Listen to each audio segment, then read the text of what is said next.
Hello again, and welcome back to the channel. Today I'm going to show you how you can create UI designs for your next app using generative AI.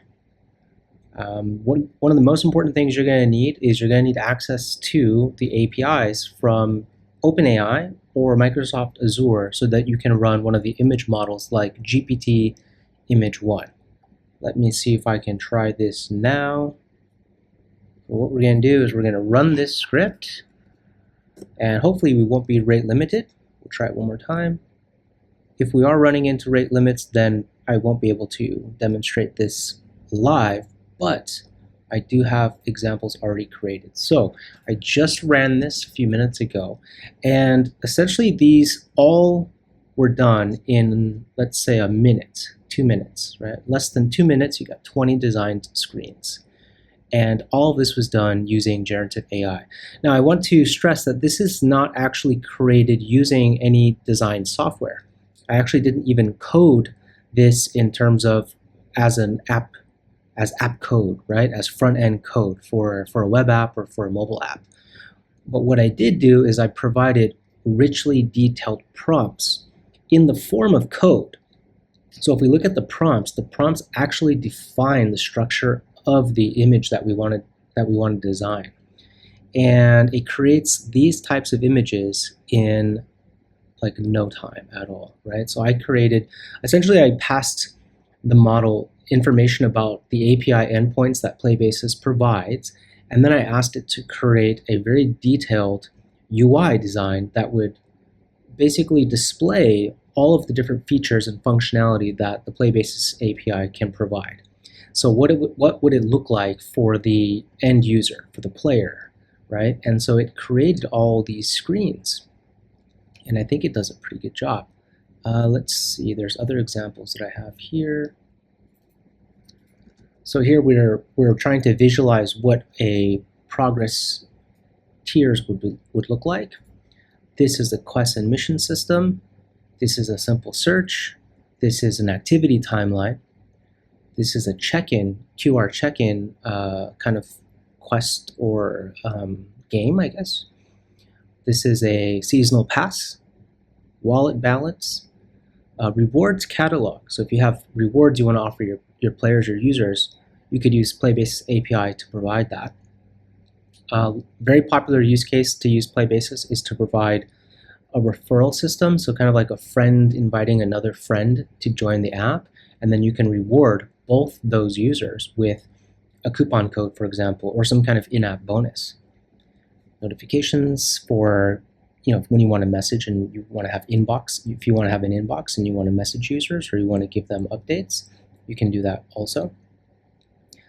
This would be kind of like a home page or like a dashboard for the users, so they can at a glance see all their key metrics and their next best actions. A lot of times users obviously want to redeem their rewards, so they earn these points, they earn these tokens, these credits, and now they want to actually spend them, redeem them on privileges, on discounts, on free products, for example. And this is the top-ups and payments screen, so sometimes you want to add funds to a wallet. Here's profile screen and more things to look at. That was the one I just ran, and then as we were talking, I created a new set, so that's what this looks like. As you can see, it maintains a pretty good consistency. I've got different prompts for each of these screens, but I also have sort of like a meta prompt that tries to make sure that all of the screens, all the designs have some kind of common design language. That way it looks like it's all part of the same app, even though each of these screens is being done in parallel, which is the great thing about doing the parallel processing. So as you can see, the first one came in at minute 57, and the rest were all done by minute 58. So basically you could do like 20 images in like a minute, which is pretty incredible. Now, there's going to take, you do need to spend time crafting these prompts, because effectively with these kinds of prompts, you are designing the application. You are defining like the headers, the table, the columns, the rows, the containers, the cards, the call to action buttons, the links, the icons. These are all being described in the prompt. So you can tell an image model to create an app for you, an app design, using very simple prompt, or you can provide a very, very detailed structured prompt that allows you to create good consistency. And then once you have those prompts, you can rerun the batch creation, and you can get pretty much the same but a slightly different version every single time, so you can get a variant on that. So let's see if I can do this. And then how robust your application code is will help you to handle fails, retries, timeouts, rate limits, and other things like that. But to give you a sense of what those prompts look like, you are setting almost like an XML style prompting guideline. And then for each screen, you want to define all of the components and how they stack and how they're laid out. So it is effectively like passing the image generation model. You are kind of like passing it the code of the UI to generate, but you're providing more or less guidance, high level like design and layout, and you're allowing the model to come up with what the ultimate design will be. But you can define things like what the text should be, if there's any icons, any colors. And it's really amazing because the closer that the prompt is to code, the more likely you are to get something that looks like it was actually created in a code, something that you actually created, writing code. So you can actually mock up or model the outputs of your designs using an image generation model. You can find the ones that you really like, and then you can then go back and code that up. So this is running now. I've got it here, and then we'll see them start to stream in. Again, this is a similar one to the ones that we've already created because it's using that same structured prompt, but as you can see, the images are being created and then downloaded to my local drive here, so they're coming in really fast. I think I can get all 20 done in like a minute or 2 minutes maximum, right? Then as you evaluate, you're going to want to adjust and tweak your prompt. So if you decide that, for example, in the activity timeline, there's too much text, it's hard to read, you can go back and change that prompt. But as you can see, it's streaming in all of the designs. And this typically would have been a whole project by itself, right? If you're actually creating all of the screens as a walkthrough or as a click-through before you develop the app, that in and of itself is a tremendous project undertaking. But now with image generation, once you've defined roughly your prompt guidelines and you've laid out all the features you want, all the buttons, where things should be placed in the screen, you can get some pretty incredible outcomes. I think a lot of times there may be a few different typos. Like I can spot this one here. The available is mistyped, and then this text has this text has some artifacts, or there's some some issues here with the text and how it's rendering. But if you're using this as your base to kind of design the actual code itself, this is a great place to start from, right? So that is just a quick example of how you can create these designs. And I think I have some other examples from earlier runs to kind of to show you how we've improved. So initially that was what the achievements prompt created. We can see we spent tremendous amount of tokens on the actual badge design itself, the icon, but then not so much on the layout. So essentially what I did here was I just paused that run and then went back, adjusted the prompt. Then we did this one. It got a little bit better, but still not quite there. Some of them are way too simple. It's not quite what we were looking for. Some of them didn't have the smartphone frame around it, which is fine in this case.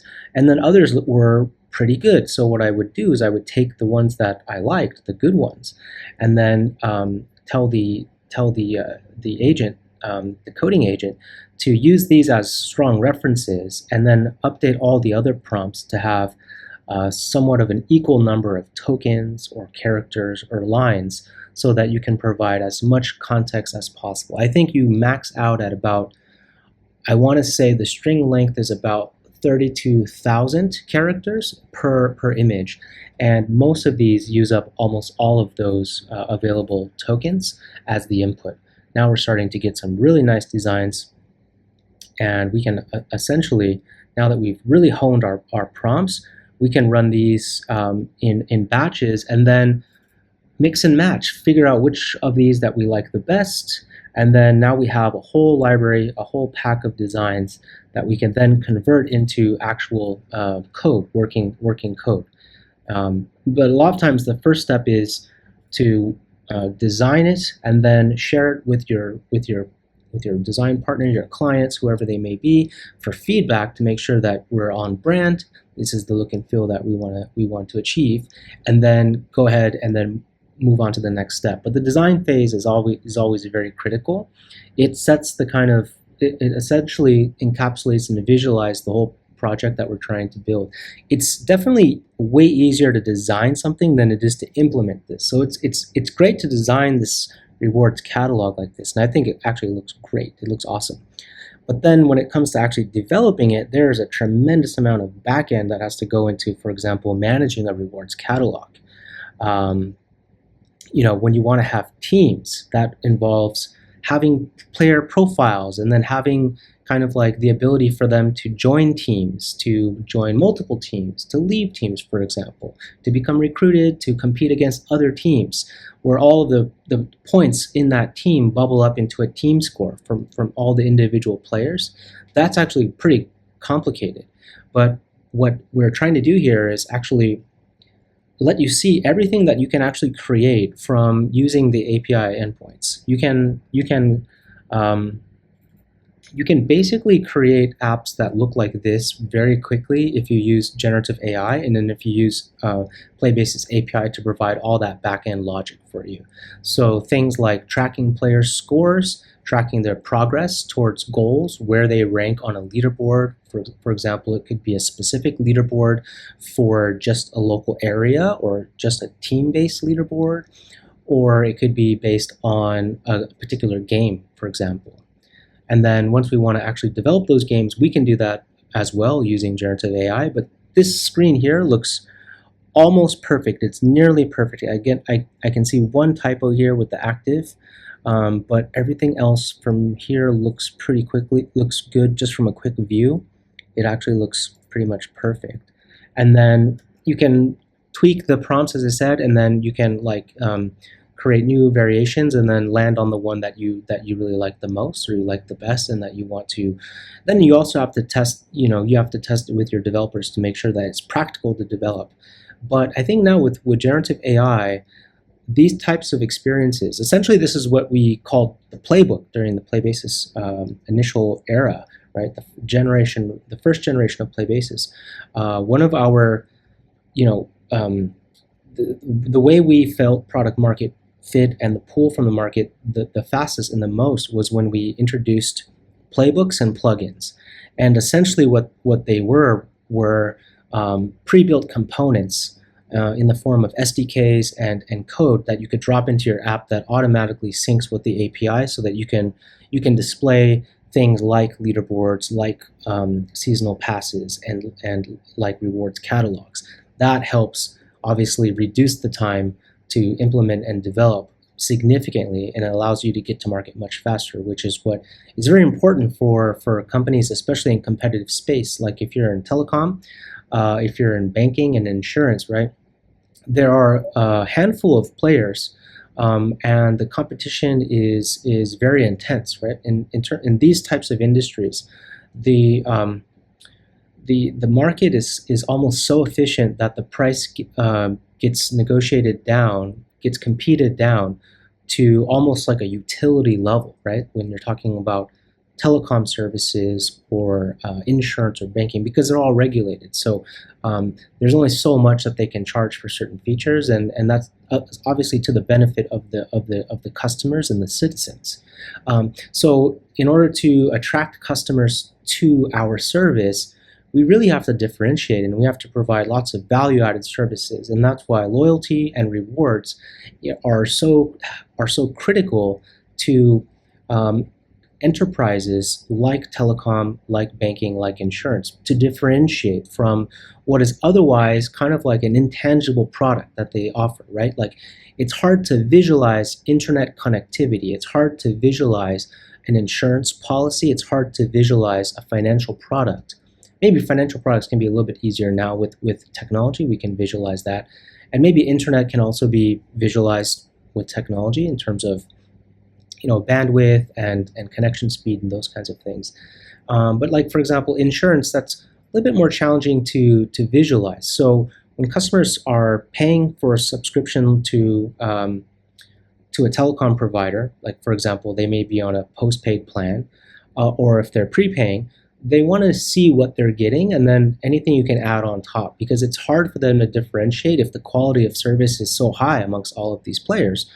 Then it's hard to differentiate. So one of the ways that these large companies like insurance, telecom, and banking, for example, and even going into the travel and hospitality space like airlines and hotels, right? Effectively, they're all kind of offering mostly the same thing at competitive price points. But what differentiates them is the customer service and the brand and all of the value-added services that they can offer customers. So now customers feel like they're being rewarded for their loyalty to a particular service provider. Again, because these a lot of times are pretty interchangeable in terms of they're not necessarily commodities, but they are pretty interchangeable in the eyes of consumers. So like using one internet service provider versus another, unless it's a quality of service issue or coverage issue, most of the time, it's hard to differentiate between like different health insurance policies, life insurance policies, those kinds of things. Telecom the same, and then banking. If you're basically taking out an unsecured line of credit, like for example a credit card, they are again pretty much limited in terms of, and again rightly so, on the most at the maximum they can charge customers by regulation. So there's a maximum interest rate or APY that you would pay on a revolving outstanding balance, loan balance tied to a credit card, for example. And then businesses like banks and issuers, they want to encourage usage of that card, because those cards come with lots of great services and support, like for example identity, and then just like the speed of the payment, and like fraud protection, fraud detection, that kind of thing. And then so on top, to entice users and to kind of create more rewarding experience with their products, they will typically add in programs like cashback, like loyalty points, like rewards, and those kinds of things. And referrals are also a very important part to these business models, because it's so expensive to acquire customers, because the lifetime value of let's say a life insurance policyholder is tremendous. Most people don't switch their wireless provider too often, so there's some lifetime value you can model for that.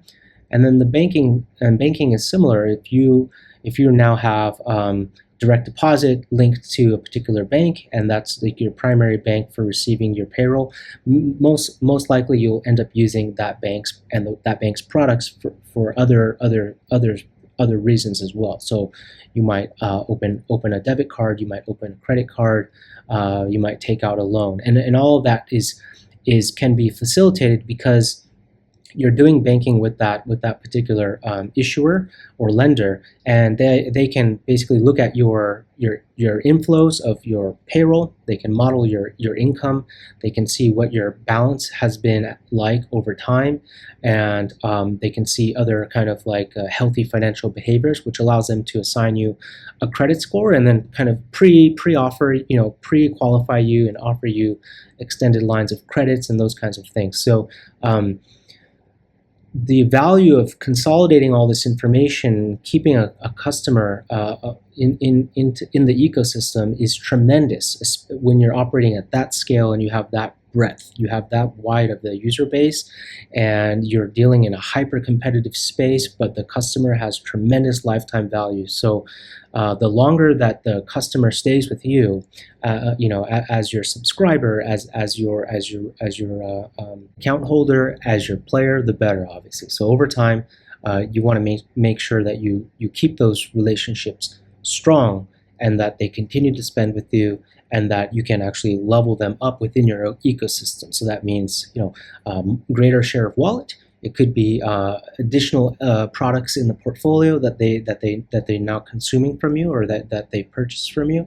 It could be more repeat purchases over time, lower costs to win them back, or because you're not having to reacquire them all the time, right? Because there's that built-in loyalty. So when you have an account system that can actually manage this for you, consolidate this for you, and then easily link into your product endpoints, whatever they may be. It could be from a back-end system of record, like a CRM or like a billing platform.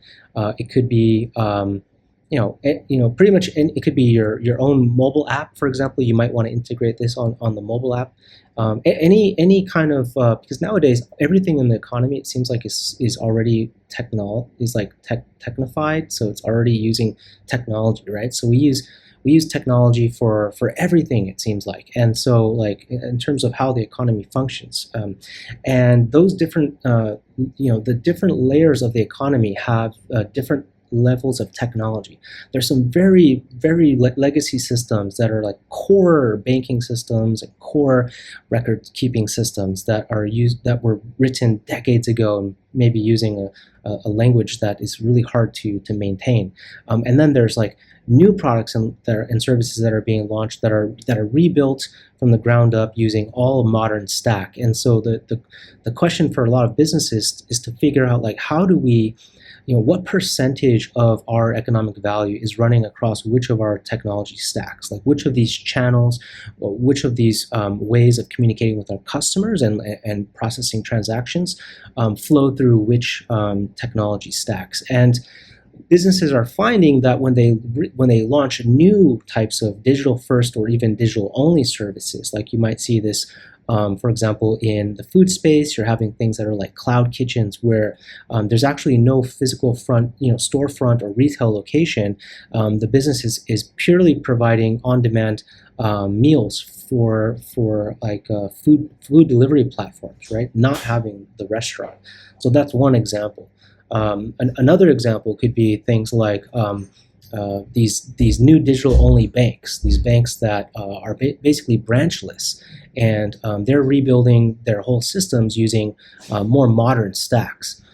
So that's another example of, and then you can also see wireless providers, wireless carrier providers, right? So companies, they may license spectrum and then resell data, basically data plans to customers, and they can do this without having necessarily invested in the physical infrastructure, but they're riding on top of the pre-built infrastructure, and they may not have the retail footprint, but they can still serve customers at a different kind of margin mix, a different kind of unit economics, which I think is really, really important. So these are some examples of how we can use this technology to engage our customers, our employees, and create much more loyalty and much more rewarding experiences for customers, so that they stay with your brand, they continue to spend with you, and they continue creating more value for the business.